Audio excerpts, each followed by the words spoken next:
একজন বিধবা মহিলা তার ছেলেকে নিয়ে একটি বাড়িতে থাকত। হঠাৎ করেই সেই বাড়িতে একদিন বিধবা মহিলাটির লাশ পাওয়া যায়।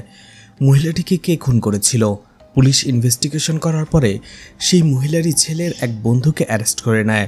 এরপরেই সিবিআই এই কেসটাকে হ্যান্ডওভার করে নেয়। এরপরে কি হয়েছিল সেটাই দেখানো হবে আজকের গল্পে। আজ এক্সপ্লেন করতে যাচ্ছি 2023 সালে মালায়ালাম ভাষায় মুক্তি পাওয়া মুভি নালাম্মুরা। তো hi guys, welcome to my channel ফিল্মের গল্প। এমন নতুন আর অসাধারণ সব মুভি আর ওয়েব সিরিজের এক্সপ্লেনেশন বাংলায় দেখতে চাইলে চ্যানেলটিকে সাবস্ক্রাইব করে রাখতে পারেন। মুভির শুরুতে জয়ন্ত নামের একজন লোককে এয়ারপোর্টে দেখা যায়, যে অন্য একজন বৃদ্ধ মহিলাকে ব্যাগ ওঠাতে সাহায্য করছিল। এই জয়ন্ত আজকে বাইরে থেকে দেশে ফিরেছে। তখনই জয়ন্তর মা তাকে কল করে এবং জিজ্ঞেস করে তার বাড়িতে আসতে কতক্ষণ সময় লাগবে। জয়ন্ত বলে এখনও 2 থেকে 3 ঘন্টা তার সময় লাগবে। এছাড়াও সে তার বোনের হাজবেন্ডের কথা জিজ্ঞেস করে এবং তার আরও এক ভাইয়ের কথা জিজ্ঞেস করে। তাদের সাথে সে ফোনেও কথা বলে। তারা খুবই খুশি ছিল আর এক্সাইটেড ছিল যে জয়ন্ত আজকে দেশে ফিরছে। এরপরেই জয়রাজ নামের একজন লোককে দেখানো হয়, যেও সেই এয়ারপোর্টে ছিল। সে ফোনে কথা বলছিল। সে বলছিল, তোমাকে কতবার বলেছি যে ওই দিক দিয়ে রাস্তাটা বুক করবে না, ওইখানে একটা ব্রিজ কনস্ট্রাকশনের কাজ চলছে, রাস্তাটা ব্লক। কথাগুলো বলতে বলতে জয়রাজ এয়ারপোর্টেরই একটা শপে আসে। সেখানে জয়ন্তও ছিল। সেখানে সে একটি ডল কিনছিল। জয়ন্ত কথাগুলো শুনতে পায় জয়রাজের, তাই ফোন রাখার পরে সে জয়রাজকে বলে ওই রাস্তাটা খুলে দেওয়া হয়েছে। জয়রাজ বলে, ও আচ্ছা, আপনি কি সেদিকেই যাচ্ছেন? জয়ন্ত বলে, হ্যাঁ, কিছুটা ওই রকমই। জয়রাজ বলে, আমাদের গাড়ি আছে, আমরা ট্রিপে যাচ্ছি, আপনি চাইলে আমাদের সাথে যেতে পারেন। জয়ন্ত বলে, আমার কিছুক্ষণের মধ্যেই গাড়ি চলে আসবে। সেখানে জয়রাজ তাকে অনেকটা জোরাজুরি করে, বলে, আপনি আমাকে এত বড় একটা সাহায্য করলেন, আমি যদি আপনাকে ছোট্ট একটা ট্রিপ দিতে পারি তাহলে আমি অনেক খুশি হব। জয়ন্ত অবশেষে রাজি হয়। এয়ারপোর্টের বাইরে আসার পরেই দেখা যায় জয়রাজের জন্য একজন গাড়ি নিয়ে অপেক্ষা করছিল। সেখানে জয়ন্ত তার ব্যাগগুলো উঠিয়ে নেয় এবং গাড়িতে উঠে বসে। দেখা যায় জয়ন্ত এবং জয়রাজ ছাড়াও আরও 3 জন মানুষ ছিল সেই গাড়িতে। তারা যেতে শুরু করে। গাড়ি দিয়ে একটু আসার পরেই জয়ন্তর মনে হয় যে গাড়িতে থাকা অপর একজন লোক তার নাম ধরে ডেকেছিল। সে তাকে বলে, আপনি আমার নাম জানলেন কি করে? আমি তো আপনাকে আমার নাম বলিনি। তখন লোকটা আমতা আমতা করে বলে যে জয়রাজ আমাকে বলেছে। কিন্তু সেখানে তাদের কথাগুলো সন্দেহজনক মনে হয় জয়ন্তর কাছে। তাই সে বলে, গাড়িটা থামান, আমি এখানেই নেমে যাব। যখনই জয়ন্ত জোর করছিল গাড়ি থেকে নামার জন্য, তখনই তারা জোর করে তাকে ধরে হ্যান্ডকাপ পরিয়ে দেয়। আর জয়রাজ বলে, আমরা সিবিআই থেকে। এরপরেই 2টি ছেলেকে দেখানো হয়, যারা বাইক দিয়ে আসার সময় একে অপরের মুখোমুখি হয়। আর মুখোমুখি হওয়ার পরপরই তারা বাইক থেকে নেমে একে অপরের সাথে মারামারি করতে থাকে। সেখানে 3 জনই ফাইট করতে শুরু করে। কিন্তু সেখান দিয়ে একটা পুলিশের গাড়ি যেতে দেখে তারা ভয় পেয়ে তাড়াতাড়ি বাইক নিয়ে পালাতে শুরু করে। কিন্তু পুলিশ তাদের ধরে থানায় নিয়ে আসে। সেই পুলিশ অফিসার জয়রাজকে ফোন করে কিছু বলে এবং বলে, আমি তাদের হাতে নাতে ধরেছি, তাদের বিরুদ্ধে কি কেস ফাইল করব কিনা। জয়রাজ বলে, তারা এখনও উঠতি বয়সী কিশোর, তাদের বিরুদ্ধে কেস ফাইল করলে তাদের ক্যারিয়ারটা নষ্ট হয়ে যেতে পারে, তাদেরকে তুমি ফাইনাল ওয়ার্নিং দিয়ে ছেড়ে দাও। ফোন রাখার পরেই সে পুলিশ অফিসার 2 জন ছেলেকে বলে, তোমাদের আগের একটি কেসে সিবিআইয়ের হাতে ছিল, যার ফলে তাদের কাছ থেকে আমাদের জিজ্ঞেস করে নিতে হলো, না হলে কেস ফাইল করে লকআপে ঢুকিয়ে দিতাম। সাবধান, সামনে এরকম আর করবে না, এখন চলে যাও। ছেলেগুলো সেখান থেকে চলে যাওয়ার পরে অন্য একজন পুলিশ অফিসার সেই পুলিশ অফিসারকে জিজ্ঞেস করে, এটা কি নতুন করে সেই কেসটা কি ইনভেস্টিগেশন করবে কিনা? সেই পুলিশ অফিসার বলে, হ্যাঁ, এর আগেও 2টা টিম এই কেসটাকে ইনভেস্টিগেশন করেছে এবং সেম রেজাল্টই দিয়েছে। এরা আবার নতুন করে এসেছে, সেম রেজাল্টই দেবে, কিছুদিন নাটক করবে, এই আর কি। এদিকে জয়ন্তকে তারা একটি পুরাতন আর্ট গ্যালারিতে নিয়ে আসে, যেটা বন্ধ ছিল। তখনই জয়রাজের ওয়াইফ তাকে কল করে এবং বলে আজকে কি সে সময় মতো আসতে পারবে কিনা। কারণটা হচ্ছে আজকে তার মেয়ে স্কুলের ডান্স পারফরমেন্স রয়েছে, সে যদি না আসে তাহলে তার মেয়ে অনেক কষ্ট পাবে। জয়রাজ বলে, আমি আমার কাজটা যত তাড়াতাড়ি পারবো শেষ করার চেষ্টা করব, যদি শেষ করতে পারি তাহলে আমি অবশ্যই আসব, কথা দিচ্ছি। এদিকে জয়ন্ত অনেকটা ভয় পেয়েছিল। সে সবাইকে জিজ্ঞেস করে, আমাকে এখানে ধরে কেন নিয়ে আসা হয়েছে? জয়রাজ বলে, তোমাকে অবশ্যই এয়ারপোর্ট থেকে এভাবে উঠিয়ে নিয়ে আসা হয়েছে আদর যত্ন করতে নয়, আমরা তোমাকে কিছু জিজ্ঞাসাবাদ করব। যদি প্রশ্নগুলোর উত্তর তুমি ঠিকঠাকভাবে দিয়ে দাও তাহলে তোমাকে যেতে দেওয়া হবে, আর যদি ঘুরিয়ে পেঁচে বলো তাহলে এখানেই বসে থাকতে হবে। জয়ন্ত বলে, সেটা বুঝলাম, কিন্তু আমাকে ধরার আপনাদের তো কোনো কারণ দেখি না। সুবীর তাকে বলে, এয়ারপোর্টে নামার সাথে সাথে তোমাকে উঠিয়ে নিয়ে আসা হয়েছে। কোনো কারণ না থাকলে সিবিআই এইভাবে কাউকে কখনো উঠিয়ে নিয়ে আসে না। জয়ন্ত বলে, সেটা বুঝতে পারছি, কিন্তু হয়তোবা আপনারা কারোর সাথে আমাকে গুলিয়ে ফেলছেন, আমি কোনো ক্রাইম করিনি। তখনই জয়রাজ তাকে বলে, তুমি তো গত 3 দিন ধরে দুবাইতে এক্সট্রা ওভারটাইম করছিলে, তাই না? জয়ন্ত বলে, হ্যাঁ, কিন্তু আপনারা কিভাবে জানলেন? রণেশ বলে, শুধু এটাই নয়, প্রত্যেকটা ডিটেলসই আমরা জানি তোমার।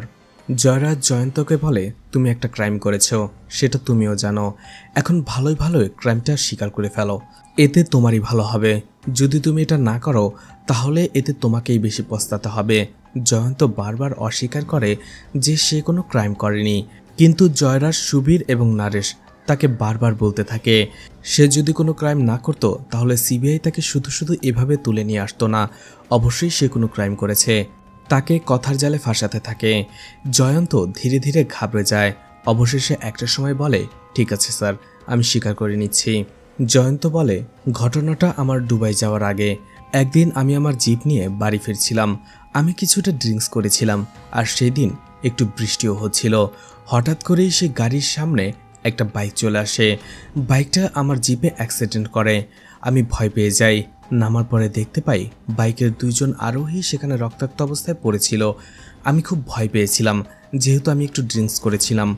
যদিও দোষটা আমার ছিল না, তারাই উল্টো পথ দিয়ে আসছিল। আমি ভয় পেয়ে সেখান থেকে আমার জিপটা নিয়ে পালিয়ে যাই। এর কিছুদিন পরে আমার এক বন্ধুর পা ভেঙে যায়, তাকে হসপিটালে অ্যাডমিট করা হয়। আমি তাকে দেখতে গিয়েছিলাম। সেখানে আমি একজন লোককে দেখতে পাই যে চিৎকার করে কথা বলছিল।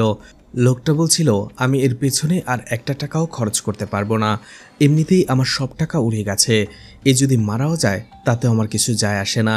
লোকটা সেখান থেকে চলে যায়। জয়ন্ত সেই দিক দিয়ে যাওয়ার সময় সেই কেবিনে একটা উকি মারে।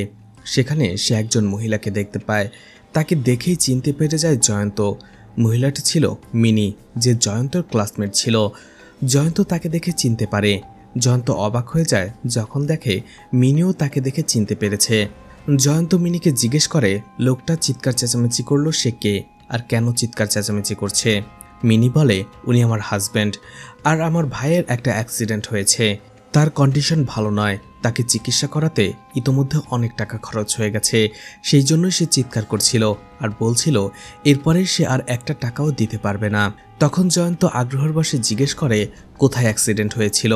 তখন মিনি সব কথা খুলে বলে যে একটা জিপের সাথে তার ভাইয়ের বাইকটা অ্যাক্সিডেন্ট হয়েছে। তার ভাই এবং বন্ধু দুজনেই আহত হয়েছে, কিন্তু তার ভাইয়ের অবস্থা অনেক বেশি খারাপ। সবকিছু শোনার পরে জয়ন্ত অবাক হয়ে যায়, কারণ সে বুঝতে পারে মিনির ভাই যে জিপের সাথে অ্যাক্সিডেন্ট হয়েছে সেটা জয়ন্তরই ছিল। জয়ন্তর মনটা খারাপ হয়ে যায়, তার জন্য একটা ছেলের আজকে এই অবস্থা।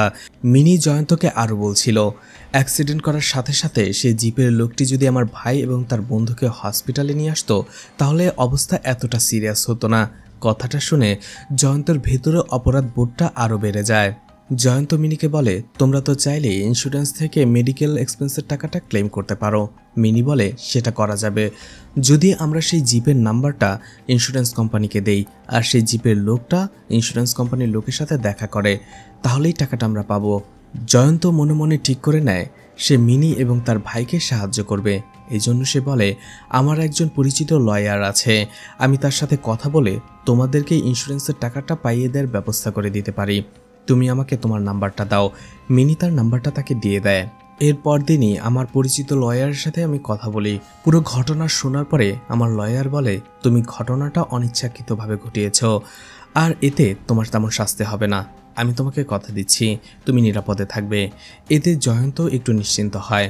পরের দিন আবারও সে হসপিটালে আসে, মিনির সাথে দেখা করে এবং পুরো বিষয়টা তাকে খুলে বলে যে তার ভাইকে যে অ্যাক্সিডেন্ট করেছে সেই জিপটা জয়ন্তরই। জয়ন্ত সেখানে ছিল। জয়ন্ত সেদিন ভয় পেয়ে গিয়েছিল, আর দোষটা জয়ন্তর ছিল না, তার ভাই এবং তার বন্ধুর ছিল, কারণ তারা রং সাইড দিয়ে আসছিল। কথাগুলো শুনে অবাক হয়ে যায় মিনি। জয়ন্ত বলে, তুমি টেনশন করো না, আমি আমার লয়ারের সাথে কথা বলেছি, তুমি ইন্স্যুরেন্স ক্লেম করতে আর কোনো সমস্যা হবে না। জয়ন্ত সেখান থেকে চলেই আসছিল, কিন্তু তখনই মিনির হাজব্যান্ড তাকে এসে জিজ্ঞেস করে ওই লোকটাকে। মিনি সবকিছু খুলে বলে। এতে লোকটা রেগে যায় এবং জয়ন্তকে সে মারধর করতে থাকে, যে বলে তোমার জন্য আমার শালা মরতে বসেছিল। সেখানে বাকি লোক এবং মিনি জয়ন্তকে বাঁচিয়ে নেয়।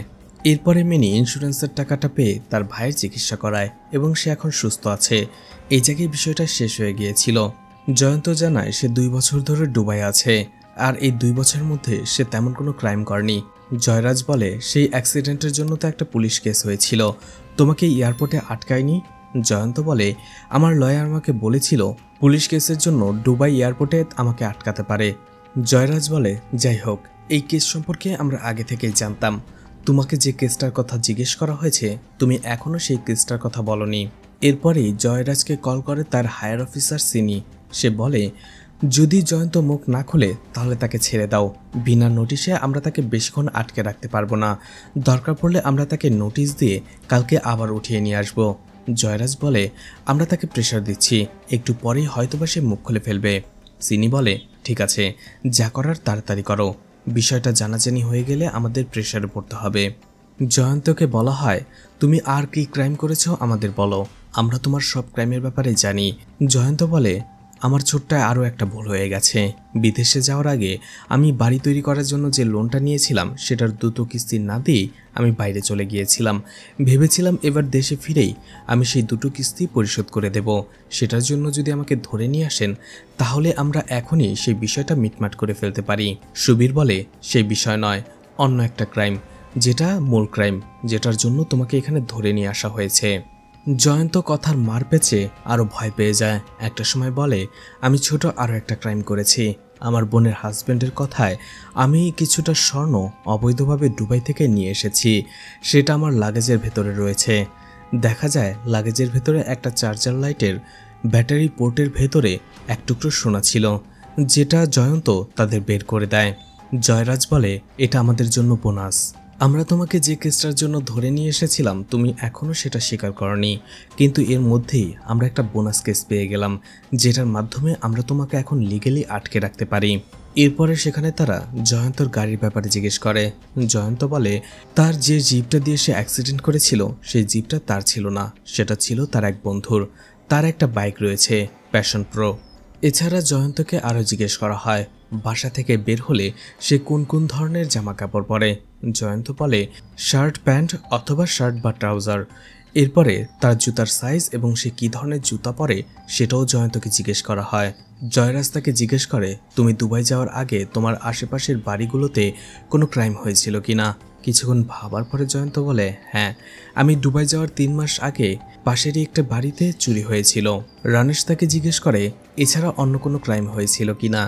জয়ন্ত কিছুটা ভেবে বলে হ্যাঁ, তারও কিছুদিন আগে সেখানে একটা মার্ডার হয়েছিল, একজন বিধবা মহিলার মার্ডার। সেই কেসের ব্যাপারে জয়ন্তকে সবকিছু খুলে বলতে বলে। জয়ন্ত বলে তার নাম ছিল সুমা। আমার বাসা থেকে তার বাসা প্রায় 1.5 কিলোমিটার দূরে। পুলিশরা তাকে জিজ্ঞেস করে সুমাকে কে খুন করেছিল। জয়ন্ত বলে সেটা বলতে পারবো না, কিন্তু সবাই বলাবলি করছিল সুমার ছেলের ফ্রেন্ডই তাকে খুন করেছে। পুলিশ তাকে অ্যারেস্ট করেছিল, কিন্তু পরে কোনো একটা কারণে তাকে বাধ্য হয়ে ছেড়ে দিয়েছে। জয়রাজ জিজ্ঞেস করে ছেড়ে কেন দিল। জয়ন্ত বলে তার বাবা পলিটিক্যাল একটু প্রভাব খাটিয়ে ছেলেটিকে ছাড়িয়ে নিয়ে এসেছিল। আসলে সুমার ছেলে এবং সেই ছেলেটি একে অপরের বন্ধু ছিল। ছেলেটির বাবা তাকে একটি বাইক কিনে দেয়, এতে তারা 2 বন্ধুই খুব খুশি ছিল। একদিন সুমার ছেলে সে ছেলেটির কাছে এসে বলে তোমার বাইকটা একটু দাও, আমি একটু দূরে যাব। কিন্তু ছেলেটি বলে তুমি যার সাথে যাবে তার জন্য আমি বাইকটা দেব না, কারণ ও ড্রাগ সাপ্লাই করে, আর এই ধরনের ছেলের সাথে আমি মিশি না, তুমিও মিশো না, তুমি এখান থেকে চলে যাও।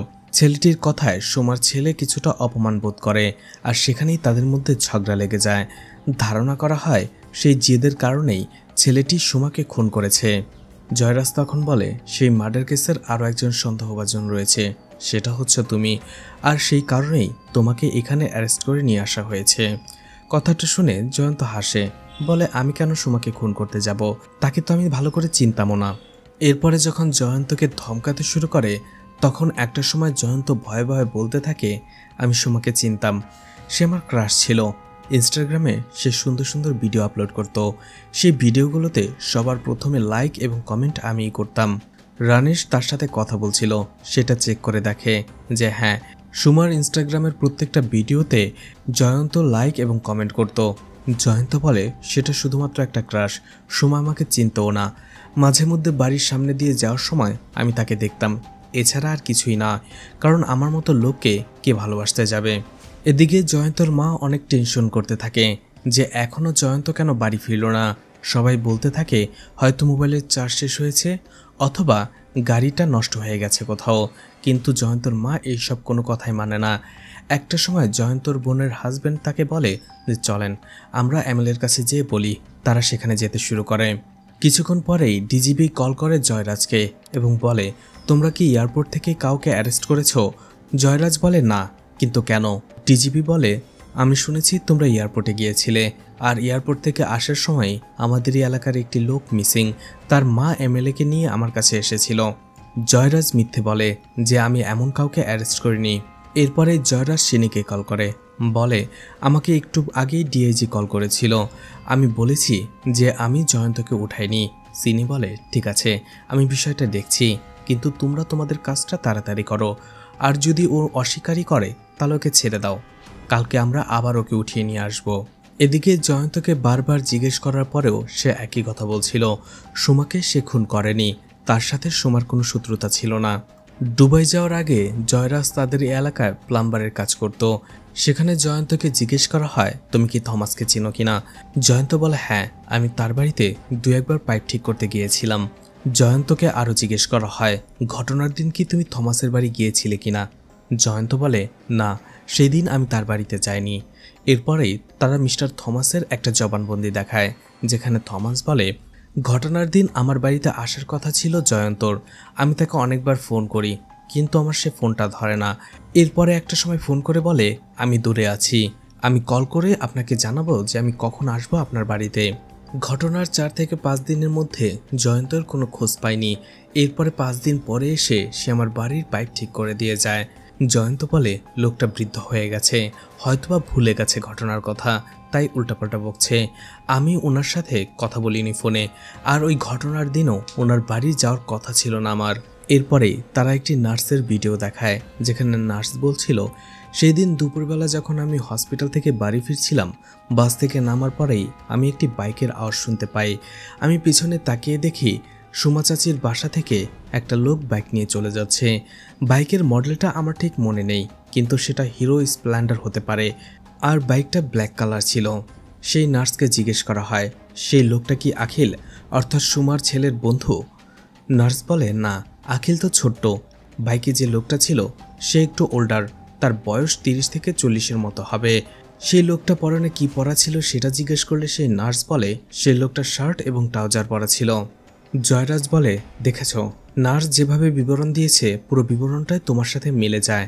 জয়ন্ত হাসে, বলে আমাদের এলাকায় অনেক মানুষ আছে যারা হিরো স্প্লেন্ডার অথবা আমার মতো passion pro black colour use করে, আমার মতো অনেকেই শার্ট এবং ট্রাউজার পরে হাঁটে, আমার মতো অনেকের বয়স 30 থেকে 40 বছর, তার মানে কি তারা সবাই খুন করেছে? সেখানে জয়ন্ত অনেক টায়ার্ড ছিল, সে বারবার পুলিশদের বলছিল যে আমাকে বাসায় যেতে দিন, আমি অনেক টায়ার্ড, আমাকে এভাবে জেরা করলে কোনো লাভ নেই, আমি খুনটা করিনি, আপনারা শুধু শুধু আপনাদের সময় নষ্ট করছেন। এরপরে একজন পেপারওয়ালাকে কল করে, যেখানে সেই দিন সেই পেপারওয়ালা সুমার বাড়িতে গিয়েছিল। প্রত্যেক দিনই সে বাইরে থেকে পেপারটা দিয়ে চলে আসে, কিন্তু সেই দিন সে বাড়ির ভেতরের দরজা নক করেছিল, কারণ সেই মাসের টাকাটা সুমা তখনও তাকে দেয়নি, কিন্তু ঘরের দরজাটা বন্ধ ছিল। সে বার কয়েক নক করলেও দরজাটা কেউ খুলে না। বাইরে সে একটি ব্ল্যাক কালার বাইক দেখতে পায়, যেটা প্যাশন প্রো ছিল। এছাড়া বাইরে সে একজন লোকের জুতাও দেখতে পায়, কিন্তু ভেতর থেকে কোনো সার শব্দ না পেয়ে সেই পেপারওয়ালা সেই দিন ফিরে চলে এসেছিল। কিন্তু তারপরেও জয়ন্ত বলে যে সেই মার্ডারটা করেনি, আর সে যদি মার্ডারটা করত তাহলে পুলিশ ইনভেস্টিগেশন করে অবশ্যই কোনো প্রমাণ পেত। তার বিরুদ্ধে তো কোনো প্রমাণই পাওয়া যায়নি। পুলিশ তাকে একবার ধরে নিয়ে গিয়েছিল, জিজ্ঞাসাবাদ করার পরে কোনো কিছু না পেয়ে আবারও তাকে ছেড়ে দেওয়া হয়েছে। এদিকে জয়ন্তর মা সেই এমএলএকে নিয়ে আবারও ডিআইজির কাছে আসে এবং ভালো করে ব্যাপারটা খুলে বলে। ডিআইজি বলে আমি খবর নিয়েছি, আমাদের লোকেরা জয়ন্তকে উঠায়নি, আমরা এয়ারপোর্টের সিসিটিভিতে দেখেছি জয়ন্ত কয়েকজন লোকের সাথে স্বইচ্ছায় একটা গাড়িতে উঠে গেছে। আমার মনে হয় বিষয়টা কিডন্যাপের, আর যদি বিষয়টা কিডন্যাপের হয় তাহলে আমি দ্রুত এর ব্যবস্থা নেব, আপনারা টেনশন করবেন না। জয়ন্তর মা তাকে অনেক রিকোয়েস্ট করে, কিছুক্ষণ পরে জয়রাজ আবারও শিনিকে কল করে। শিনি বলে, এর মধ্যে আমার কাছে ডিএজির ফোন চলে এসেছে 2বার। সে বুঝতে পেরেছে কাজটা আমরা করেছি। তুমি তাকে ছেড়ে দাও, বাকি বিষয়টা আমি পরে দেখব। আমি যেন আর উপর থেকে কল না পাই। তোমাকে যেটা বলেছি শুধুমাত্র সেটা করবে।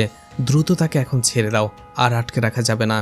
জয়রাজ বুঝতে পারে হয়তোবা জয়ন্তকে তারা আর আটকে রাখতে পারবে না। এই জন্য সে বুদ্ধি কাটিয়ে জয়ন্তকে কথার মার প্যাচে বলে, তোমাকে কিডন্যাপ করে নিয়ে আসা হয়েছে। এখন তুমি যদি ফোন দিয়ে বলো যে তুমি একটা টাকা সেটেলমেন্টের জন্য কোথাও এসেছো, তাহলে হয়তোবা তোমার মা টেনশন কম করবে। জয়ন্ত বলে, আমি মিথ্যে কেন বলবো? জয়রাজ বলে, যদি তুমি মিথ্যে না বলো, তোমার মা জেনে যাবে যে একটা মার্ডার কেসের আসামি হিসেবে তোমাকে উঠিয়ে নিয়ে আসা হয়েছে। তখন তোমার মায়ের কি হবে? জয়ন্ত বুঝতে পারে এটা শুনলে তার মা অসুস্থ হয়ে যাবে। তাই সাথে সাথে সে তার মাকে কল করে আর বলে, আমি টাকা সেটেলমেন্টের জন্য একটু অন্য কোথাও এসেছি, আমার আসতে লেট হবে, টেনশন করো না। জয়রাজ বলে, তুমি যদি এখন ক্রাইমটা স্বীকার না করো, তাহলে তুমি বাসায় অলরেডি ফোন দিয়ে বলে ফেলেছো যে তুমি কোথাও এসেছো টাকা সেটেলমেন্ট করার জন্য। এখন তোমার লাশটা যদি এখানে পাওয়া যায়, সবাই ভাববে ক্যাশ সেটেলমেন্টের বিষয়টা নিয়ে হয়তোবা তোমার সাথে ঝগড়া লেগেছে অন্য কারো, আর সেই তোমাকে মেরেছে। আমাদের কোনো নামই আসবে না। জয়ন্ত ভয় পেয়ে যায়, আবারও বলে, খুনটা আমি করিনি, খুনটা করেছে হয়তোবা সেই আখিল। তাকে কয়েকবার মারামারির কেসে পুলিশ ধরেও নিয়ে গেছে।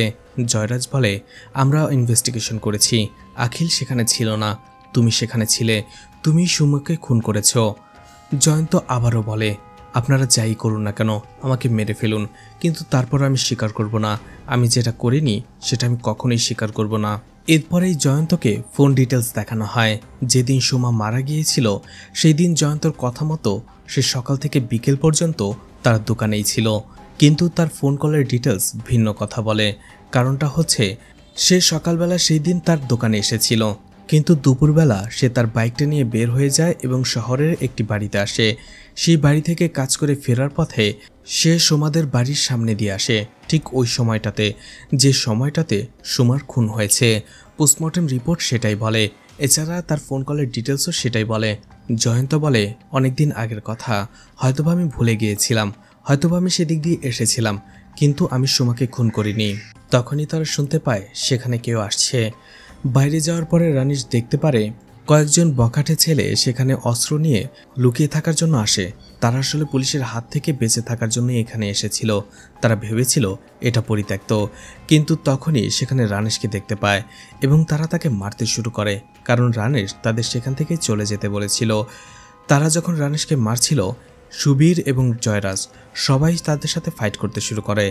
একটা সময় বুঝতে পারে যে জয়রাজ এবং তাদের লোকেরা পুলিশ থেকে, তারা ভয় পেয়ে সেখান থেকে পালিয়ে যায়। জয়রাজ বলে, এখানে তাদের থাকাটা নিরাপদ হবে না, এখনই তাদের পুলিশ ক্লাবে চলে যেতে হবে। তাই সব কিছু নিয়ে এবং জয়ন্তকে নিয়ে তারা পুলিশ ক্লাবে যেতে শুরু করে। পরদিন সকালেই পুলিশ ক্লাবে শিনি চলে আসে। শিনি জয়রাজকে বলে, তোমাকে যেটা বলেছি সেটা তুমি করনি কেন? এরপরে সে নিজেই জয়ন্তকে ইন্টারোগেশন করতে থাকে। জয়ন্ত তাকে বলে, ম্যাডাম দেখুন, ওনারা আমাকে বিনা অপরাধে এখানে আটকে রেখেছে। শিনিও রেগে যায়। শিনি তাকে প্রচণ্ডভাবে টর্চার শুরু করে দেয়। এটা দেখে জয়রাজ একটা সময় তাকে থামায়। শিনি বলে, ভালোই ভালোই মুখ খুলে দাও, না হলে তোমার লাশটা পড়ে থাকবে। শিনি সেখান থেকে চলে যায়, আর যাবার আগে জয়রাজকে বলে, আপাতত ওকে ছেড়ে দাও, কোনোভাবেই সিচুয়েশনটা আমি আর কন্ট্রোল করতে পারছি না। তোমাকে আমি অর্ডার দিলাম, না হলে এরপরে তোমার চাকরি নিয়ে টানাটানি হবে। যেটা বলছি অর্ডার ফলো করো আর ওকে ছেড়ে দাও। শিনির কথা মতো তারা জয়ন্তকে নিয়ে যেতে শুরু করে। একটা জায়গায় দাঁড়ায় গাড়ি নিয়ে এবং তারা চা খেতে শুরু করে। জয়ন্ত এতক্ষণ ঘুমিয়েছিল, কিন্তু ঘুম থেকে ওঠার পরে চারপাশের জায়গাটা দেখে তারা দেখতে পারে যে তার বাড়ির রাস্তা এটা নয়। সে জয়রাজকে জিজ্ঞেস করে, স্যার আমাকে কোথায় নিয়ে যাচ্ছেন? এটা তো আমার বাড়ির রাস্তা নয়। জয়রাজ তাকে জিজ্ঞেস করে, তোমার কি কোনো গার্লফ্রেন্ড রয়েছে? জয়ন্ত বলে, না। তখনই জয়রাজ বলে, তোমার কল ডিটেলসগুলো আমরা অনেক দিন ধরেই ফলো করছিলাম। এই 2 বছর দুবাই থাকাকালীন তুমি 85 বার তোমার মাকে কল করেছ, কিন্তু তুমি 237 বার একটি মেয়েকে কল করেছ। মেয়েটির নাম মিনি। জয়ন্ত বলে, সে আমার ক্লাসমেট, আর আমাদের কথাটা এমনিই হয়েছে।